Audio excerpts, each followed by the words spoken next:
गर्मी आना शुरू हो जाएगी। आपको इसके बाद 24-24-0 अमोनियम मॉलिब्डेट और उसके साथ यूरिया 2 से 3 बार ठंडी के आने से पहले ही ड्रिप से चलना चाहिए। अच्छा। तो जोरों जोरों से बॉडी क्या करेगी, ग्रोथ पे चली जाएगी। ग्रोथ पे जैसे ही चलना चालू होगी, जैसे ही वापिस रीग्रोथ पे बॉडी चलना चालू हो जाएगी, तो बॉडी सबसे पहले काम क्या करती है कि पुराने फ्रूट की जो ग्रोथ हो रही है उसको रोक लेती है। तो जैसे ही पुराने फ्रूट की ग्रोथ रोक लेगी तो ठंडी में भले उसके बाद ग्रोथ रुक भी जाएगी, तो लेकिन फ्रूट की ग्रोथ वहां पे रुकी हुई है, तो बॉडी के ऊपर स्ट्रेस नहीं बनेगा। तो जो फ्रूट तो भरे पड़े हैं लेकिन साइज में नहीं आ रहे, नहीं चाहिए मुझे। हाँ। ये समय मुझे निकालना है। जैसे ही ठंडी खत्म हो जाएगी, ठंडी निकल जाएगी, गर्मी आना शुरू हो जाएगी, आपको इसके बाद 052 34 0050 और फिर हल्का सा अमोनियम मॉलिब्डेट फिर एक बार 100 ग्राम दे दिया, तो फिर नाइट्रोजन का प्रभाव बॉडी में बढ़ेगा। तो तुरंत 10 से 15 दिन में ही सारे फ्रूट इतने साइज में दबा के आ जाएंगे कि फिर आपको हार्वेस्टिंग करना ही करना है, और उसी समय में रेट भी है। ठीक है ना। तो ये बेसिक चीजों को आपको समझना है। न्यूट्रिशन मैनेजमेंट, वाटर मैनेजमेंट, ये दोनों चीजों को एक साथ समय के हिसाब से और समय के लिए अगर यूज किया जाए तो आप कोई भी क्रॉप को किसी भी सिचुएशन से बचा भी सकते हो, प्रोटेक्ट करके आगे भी ले जा सकते हो। एक चीज और है सर, पानी जब ज्यादा करते हैं यहाँ पे तो ये पौधा जड़ से ही बाहर निकाल देगा। तो उसके 2 से 3 ईथर या अल्कोहल पानी के साथ छोड़ देना है। जैसे पानी के साथ अल्कोहल आपने छोड़ दिया, जैसे ही ठंडी का लेयर खत्म हो गया, फिर 50% दूसरे दिन, 100% तीसरे दिन पूरा बंद कर दो। जैसे ही पानी बंद करना है तो आखिरी दिन में आपको 200 से 500 ml ईथर या अल्कोहल पानी के साथ छोड़ देना है। जैसे पानी के साथ अल्कोहल आपने छोड़ दिया, पानी को वो और हल्का करेगा और बेड से जितना भी बचा हुआ पानी है उसको भी बाहर निकाल के उसको बह के बाहर निकाल देगा। तो उसके 2 से 3 दिन में फिर आप देखो कि पूरा खेत सूखा हुआ है। तो इस सिस्टम को, टेक्नोलॉजी को भी उसके साथ यूटिलाइज करना है, समझ गए। तो पानी ज्यादा भी होगा और बाहर भी निकल जाएगा, ठंडी से बचाया भी, अभी पानी का नुकसान कम भी किया। ठीक है। जो एक प्रश्न था उसमें कुछ मैंने ये समझा कि बारिश में खोड़ी, राखोड़ी यानी समझ में आया, ऐश, राख, गेरू, गेरू यानी लाल मिट्टी मिलती है, आपको पता है, लाल मिट्टी, ऐश, इसके साथ ट्राइकोडर्मा, और इसके साथ ये स्किन को मैच्योर करने के लिए लेना है मैंगनीज ऑक्साइड। अच्छा। क्या लेना है? 70 रुपए किलो से मिलेगा। इस मैंगनीज ऑक्साइड 5 ग्राम पर लीटर में लेना है। इसका घोल बनाओ और इससे इसको पेंट करो। इतने जहां से इन्फेक्शन बैठने का समय, ये जमीन से इतना एरिया 1 फीट का भी दायरा, इसको जैसे ही पेंट करोगे तो ये पूरी तरह से लेप बना के बैठेगा। जो ऑक्साइड्स है यहाँ के मैक्सिमम ऑक्सीजन को रिमूव कर देंगे, ऑक्साइड्स में कन्वर्ट कर देंगे। जैसे ही इसके ऊपर के ऑक्सीजन रिमूव हो जाएंगे, बड़े अपने आप जाली बना के मैच्योर हो जाएगी, क्योंकि ऑक्सीजन है इसलिए पेशी जिंदा है। ऑक्सीजन नहीं दोगे तो पेशी मर्ज होके ऊपर निकल जाएगी। इसमें लगाया था सर बोर्डो मिश्रण, आपने वो सॉल्यूशन लगाया, वो मैच्योरिटी आने के बाद करेगा। अच्छा, वो मैच्योरिटी का हाँ, उसका क्या मतलब है, वो जब आता है तो आप फंजीसाइड डाल दो। अच्छा। अभी इधर आया ही नहीं कुछ। अच्छा। आना ही नहीं चाहिए उसके लिए ये उसके लिए करना है। ट्राइको हमने डाला क्यों? क्योंकि कई फंगल इन्फेक्शन उसी सॉल्यूशन में बैठ भी जाए तो वो कैरी ना हो। समझ गए? एक सर ये बेड अपना अभी आपके नजर में कैसा है? परफेक्ट है, परफेक्ट है, एकदम परफेक्ट। और बेड ऐसा ही होना है। बेड यही तरीके का बेड, और यही बेड केले में भी ऐसा ही चाहिए, डबल ड्रिप और इसी तरीके। कोई यहाँ से ये सही दूरी है इसकी? नहीं, अभी देखिए ये बाउंड्री पे आपने रखा था। अच्छा। कि ये यहाँ से 11 इंच, केले में आप रखोगे 12 इंच के बाहर जी, और पपीता में रखोगे 9 से 11 इंच। ये दायरे हर एक के फाइनल है, इसी दायरे से वो खुराक लेता है। 1.5 फीट के दायरे में से केला खाना लेगा, पपीता लेता है तो 2.5 फीट के दायरे में भी लेता है।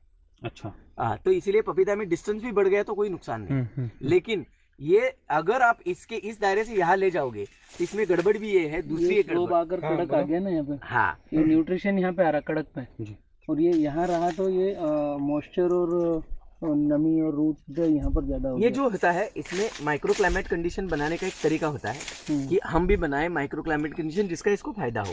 तो इसको फायदा कैसे दे सकते हैं? जिसमें सीड से बने हुए जो एनुअल क्रॉप है, इसमें नेटवर्क जो है वो लंबा चौड़ा 5.5-6 फीट का नेटवर्क रहता है। अच्छा। तो 5.5-6 फीट के नेटवर्क के हेतु से हम अगर मैक्सिमम प्रयास करें कि इसको 9 से 11 इंच में रख के, तो 9 से 11 इंच यानी थर्ड तक पानी का बहाव खत्म हो गया, तो ये 9 से 11 इंच इधर रखा तो इधर तक पानी आएगा, पेड़ में नहीं चढ़ेगा। तो उसका विकास उतना नहीं होता था, मुरझा जाए या वो जहाँ का तहाँ वहीं रह जाते हैं पौधे।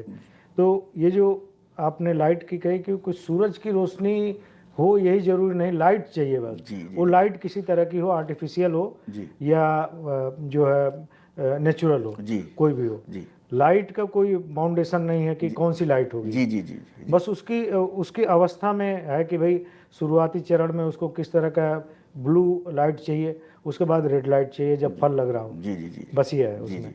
तो अभी जो ये प्लांट फैक्ट्री वाले जो आपने बताया है, इस पे सरकार ने कोई स्कीम बनाई है क्या? मान लीजिए कि मुझे अगर कोई प्लांट लगवाना है और मेरा जो है 500 गज का मेरा घर है, मैं उसमें 100 गज में खेती करना चाहता हूँ, प्लांट फैक्ट्री लगाना चाहता हूँ, तो मुझे कहाँ से मदद मिलेगी? कहाँ से मैं ट्रेनिंग ले सकता हूँ? कहीं सब्सिडी मिलती है? कहाँ से प्लांट मिलेगा? वो सारी अगर प्रक्रिया बता देंगे तो बहुत अच्छा रहेगा। जी।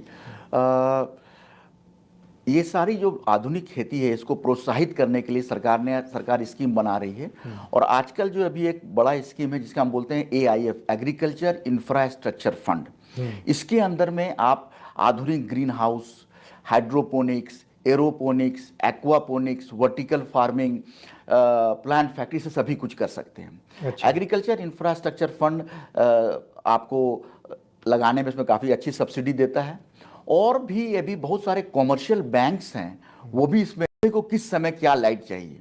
जैसे आपको बताएं कि शुरुआत के वेजिटेटिव ग्रोथ के लिए पौधों को ब्लू लाइट चाहिए, तो हम ब्लू LED लगा देंगे। जब पौधे को फल देना चाहता है तो उस समय रेड लाइट चाहिए, तो हम उस समय रेड LED कर देंगे। तो आजकल लाइट का बदलाव कर सकते हैं। ये सब आप खुले खेत में नहीं कर सकते हैं। यहां पर आप आर्टिफिशियल लाइट से लगा करके एक ऐसे क्लोज जगह पर इसको खेती दिन तक में पानी इसमें मोटा करना है। वो अपनी सॉइल और अपने वातावरण के हिसाब से अपने एक स्टेम मोटा होना चालू होता है। और जितना तना मोटा होगा उतना रोक दिए, जिससे कि यदि रोज पानी डब्बे के साथ हल्का हल्का प्लांट के पास ही पानी दिए हमने, तो प्लांट स्टेबलिश हो गया। उसके बाद हमने ड्रिप चालू किया। ड्रिप चालू करने के बाद एक बार लंबा इरिगेशन कर दिए। बेड पूरा गीला होने के बाद पानी को ब्रेक कर दिए, रोक दिए, जिससे कि यदि रोज पानी देंगे तो ग्रोथ ज़्यादा बढ़ेगी प्लांट की। तो हमको नीचे से ही पपीता लेना था, इसलिए हमको इरिगेशन का बहुत ध्यान देना पड़ा इसमें। तो उसको ब्रेक किए तो उसका तना, नीचे का स्टेम मोटा होना चालू होता है। और जितना तना मोटा होगा उतना अच्छा फ्रूट लोड आएगा, ताकत प्लांट में रहेगा। नहीं तो फ्रूट ज़्यादा आ जाएगा, तना पतला रहेगा तो झाड़ गिर जाएगा। तो तना को हमको कैसा मोटा करना है, वो अपनी सॉइल और अपने वातावरण के हिसाब से अपने को इरिगेशन करना है। तो सारे किसानों का अनुभव इसमें अपना अलग अलग रहता है। मेरे यहाँ की ज़मीन में मैं अपने हिसाब से काम किया और इसको उस हिसाब से पानी दिया। तो मेरे यहाँ लगभग 45 दिन तक मैं पानी इसमें ब्रेक करके रखा था, जो कोई भी साधारण जनरल कहीं भी करते नहीं है किसान। 15 दिन 20 दिन से ज़्यादा करते, क्योंकि किसान घबरा जाता है कि मेरा प्लांट ख़राब हो जाएगा। तो ये छोटी सी मतलब तकनीक है, बोलना चाहिए, अपने खेत को खुद मजबूत और कड़क हो जाता है। तो कौन सा कीटनाशक इस्तेमाल करते हैं सर? इसमें इंसेक्ट के लिए अपन कॉन्फिडोर यूज़ किए हैं, एकतारा यूज़ किए हैं, डेंटिटी यूज़ किए हैं और सल्फ़र यूज़ किए हैं अपन माइट्स के लिए, ओबेरान यूज़ किए हैं। सल्फ़र रेगुलरली हम 4-4 दिन में स्प्रे कर रहे थे और एक न्यूट्रिएंट भी प्लांट को मिल रहा था, प्लस माइटीसाइड का काम भी कर रहा था। 2 फ़ायदा था उससे। उसका कॉस्ट इफेक्टिव भी कम है, बहुत कम कॉस्ट भी है। और न्यूट्रिएंट के साथ साथ माइट्स को भी कंट्रोल कर रहा था। और ठंड के समय में टेम्परेचर भी प्लांट को दे रहा था, तो ग्रोथ बहुत अच्छी थी। अच्छा, हाँ ठीक है सर। अच्छा, अब सर ने प्रॉफिट भी समझा दिया सारी। अच्छा सर, मार्केट को समझाइए तो मार्केट